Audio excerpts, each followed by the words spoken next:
तुम्हाला माहिती आहे, जेव्हा पैसे जास्त होतात ना तेव्हा मेंदू काम करत नाही. आता अशीच एक गोष्ट घडली होती एका साबण बनवणाऱ्या कंपनीसोबत.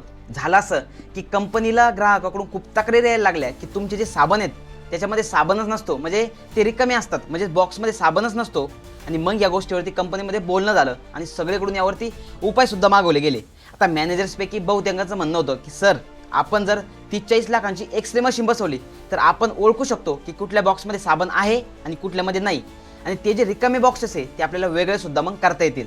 आता पुढे याच दिशेने काम सुद्धा सुरू झालं, पण तिथेच एक वर्कर हे सगळं ऐकत असतो. आता तो म्हणतो, सर माझ्याकडे एक आयडिया आहे.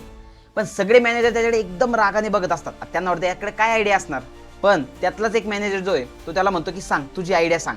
तेव्हा तो वर्कर म्हणतो, सर जो मेन बेल्ट आहे ना, जिथून हे बॉक्सेस येतात त्याच्याच शेवटी आपण जर एक पंखा लावला, म्हणजे जे बॉक्स रिकामे असतील ते हवेने उडून जातील. म्हणून कायम लक्षात ठेवा, रिझल्ट कुठे मिळतोय हे जास्त महत्त्वाचं आहे, ना की तुम्ही स्मार्ट दिसताय की नाही.